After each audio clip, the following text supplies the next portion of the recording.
Ang mabuting balita ng Panginoon ayon kay San Lucas. Papuri sa iyo, Panginoon.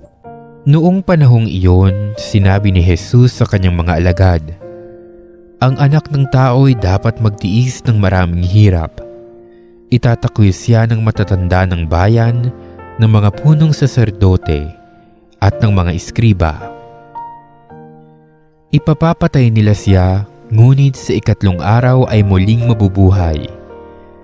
At sinabi niya sa lahat, "Kung ibig ninumang sumunod sa akin, limutin niya ang ukol sa kanyang sarili, pasanin araw-araw ang kanyang krus, at sumunod sa akin.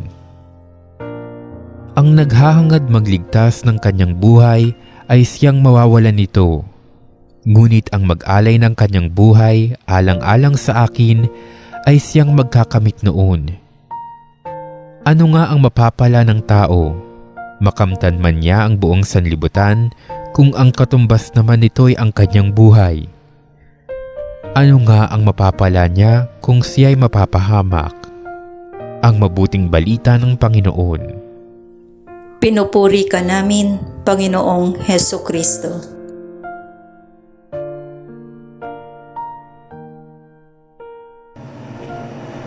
Magandang araw po sa inyong lahat. At ngayon po ay tatalakayin natin ang chapter ni Lucas, Lucas 9, verse 22 hanggang 25. Napakaganda po ng ating ebanghelyo, lalo-lalo na po sa paghahanda nitong dadating na Kwaresma. Dahil tayo po ay dumating na doon sa tinatawag na Ash Wednesday, no, yung Miyerkules ng Abo.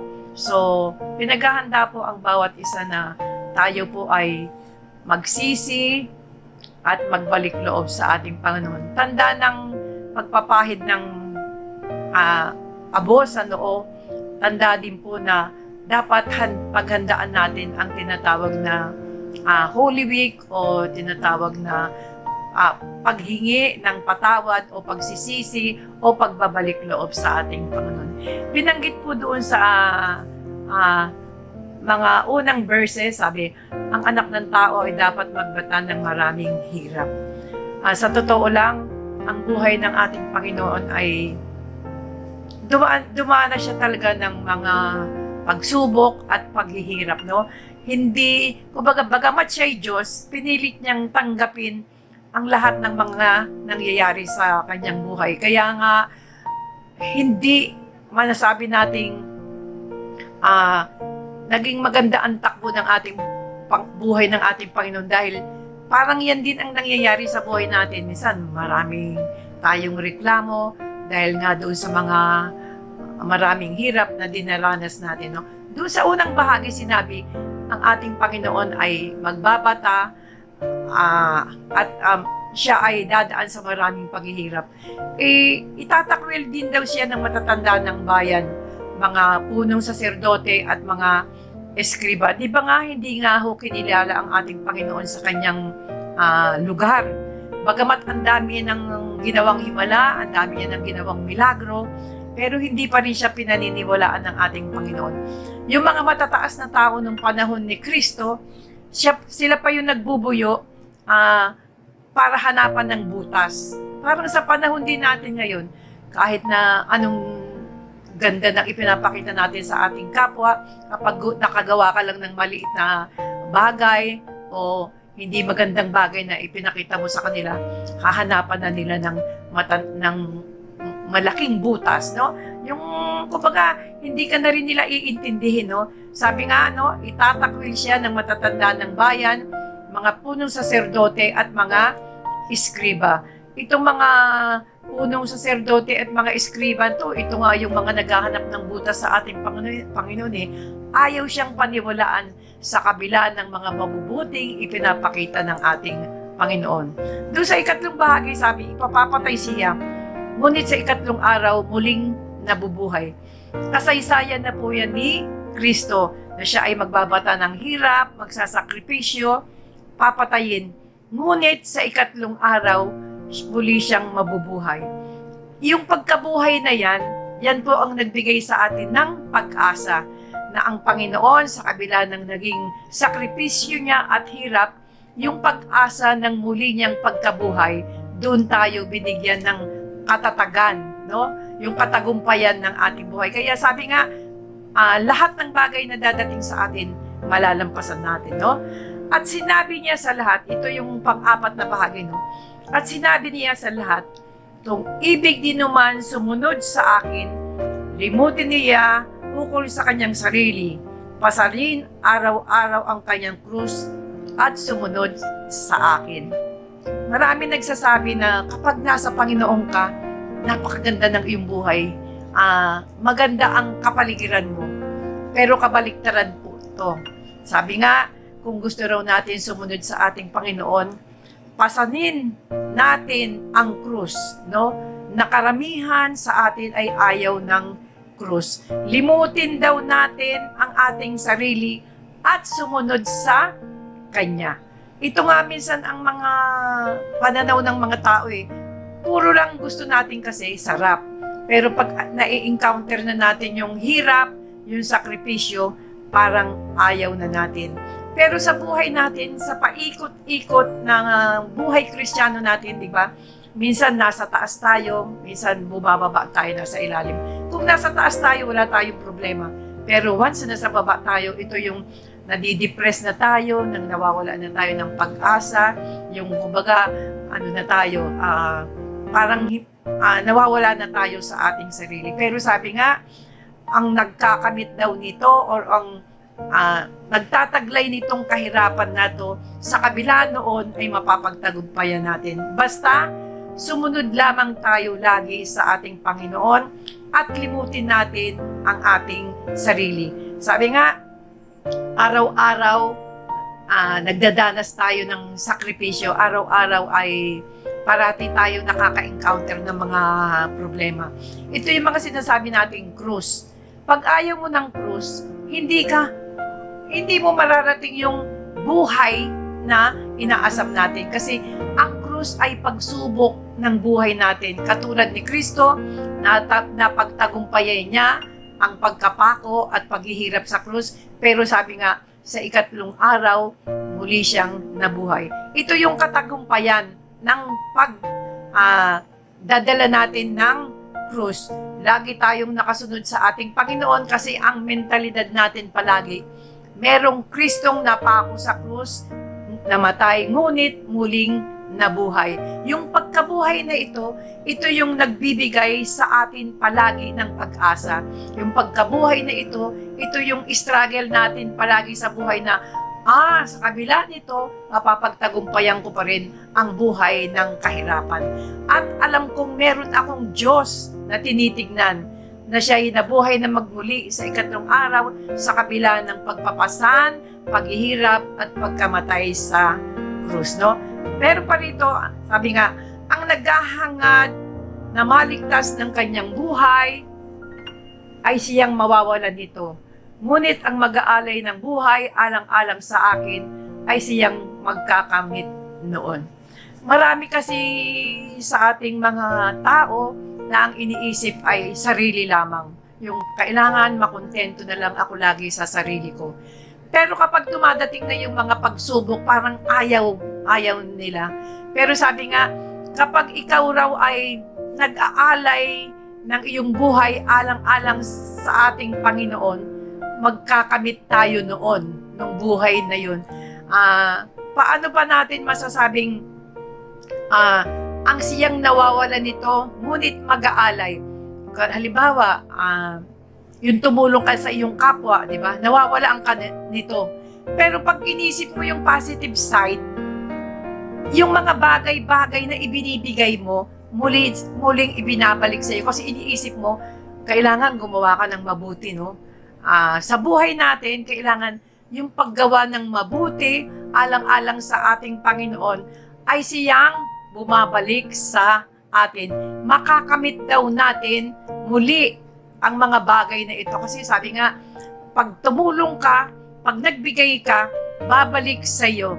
So yung ating pananaw dito, bagamat nawalan ka dahil nagbigay ka, pero pag inisip mong para sa Panginoon ang ginawa nating ito, alang-alang sa ating kapwa, makakamit natin ang buhay na yun. Kasi ipinangako ng ating Panginoon, gumawa ka lang ng mabuti, babalik at babalik sa iyo. Okay, nawalaan ka, nagbigay ka. Pero ang kapalit naman nito, bumabalik sa iyo ang biyaya at grasya ng ating Panginoon. Ang sinabi pa rito sa bandang huli, ano ang mapapala ng tao, makamtan man niya ang buhay ng buong sanlibutan? Kung ang katumbas naman nito'y ang kanyang buhay, ano ang mapapala niya kung siya ay mapapahamak? Maraming naghahangad na mga taong sa kapaligiran niya ay makamtan niya lahat ang kayamanan. Ngunit sa pagkakamit niya ng kayamanan, ano kaya ang nagiging kapalit nito?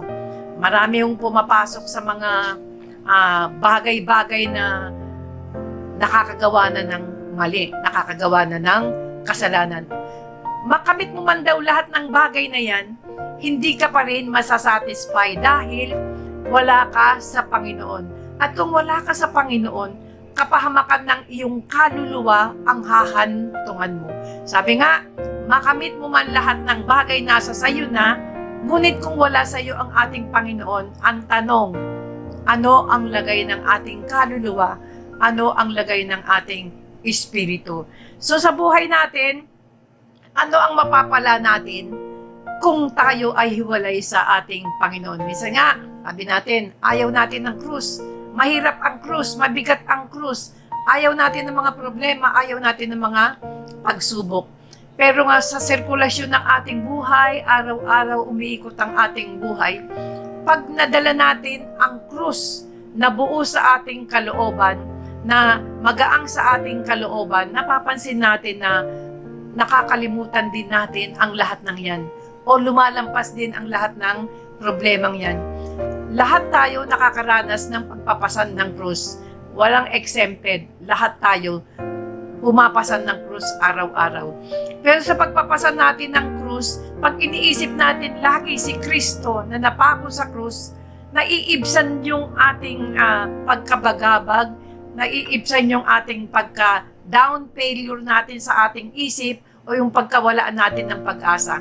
Kasi ang iniisip natin, makamtan mo man daw lahat ng bagay kung ang katumbas naman daw nito ay iyong buhay. Nasa sayo na nga ang lahat, pero napapariwara ka naman. Nakakamit mo man ang lahat ng bagay, pero ano ang tanong? Ano ang lagay ng iyong kaluluwa? Ano ang lagay ng iyong espiritu?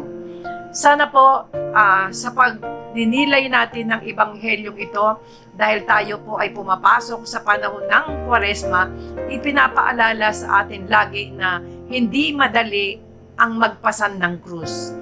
Pero kung dadalahin natin ang krus na ito na ayon sa ating kalooban, ayon sa ating puso, at alam natin na si Kristo palagi ang ating nasa isip, tatandaan po natin na ang krus na yan ay madadala natin ng magaang at madali. Kasama yan sa hamon ng buhay palagi ang krus na ito. Kaya hindi po natin pwedeng iitsapera, ayoko ng krus. Hindi ho ganon. Sa panahon po natin ngayon, lalo-lalo na sa pagpasok ng Kwaresmang ito, ipinapaalala sa atin na ang paghahanda ng ating sarili, ng ating kaluluwa, ng ating buhay. Sabi nga, nasa sa iyo man ang lahat, makamtan mo man daw ang lahat, kung ipapahamak naman ng iyong kaluluwa, ano ang magiging lagay ng iyong buhay. Sana ang gospel na ito ay magpaalala sa atin na kung walang krus, hindi natin mapapagtanggupayan ang lahat ng pagsubok. Kung walang krus, hindi po natin mai-encounter lagi ang ating Panginoon. Sabi nga, nung bumaba rito, si Kristo, ganyan. Pero nung siya'y pinako, naging positive na. Idinipa niya ang kanyang mga dalawang kamay, tanda na ang krus na ito'y naging positive sa pananaw natin at hindi palaging negative.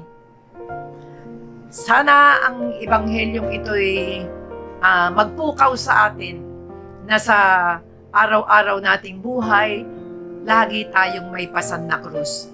Ngunit kung dadalhin natin lagi ang krus na ito, na magaang sa ating puso, na nadadala natin ito na may kababaang loob, nadadala natin ito na tanggap natin ang krus na ito, siguro mapapagtagumpayan natin ang lahat ng bagay. Basta maniwala lang tayo kung anong naging hamon sa buhay ni Kristo, magiging hamon din sa ating buhay. Pero ang titingnan natin palagi sa kabila ng naging hamon kay Kristo, sa kabila ng naging pagsubok ni Kristo, na pagtagumpayan niya ang krus na yan. At yan ay ang pagkabuhay na magmuli ng ating Panginoon at ngayon kasama na siya ng ating Amang nasa langit. Magnilay po tayo sa gospel na ito na hindi lahat ng krus ay tayo'y pinasasama.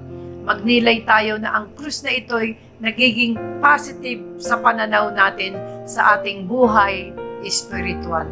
Harinawa, mapukaw tayo sa ating ebanghelyo na ang lahat ng nangyari sa ating Panginoon ay pwedeng mangyari sa atin. Basta mamulat lamang tayo sa katotohanan na bagamat ang kamatayan ay sanhi ng kasalanan, pero pag tayo'y nabuhay na magmuli, napagtagumpayan natin ang ating mga kasalanan.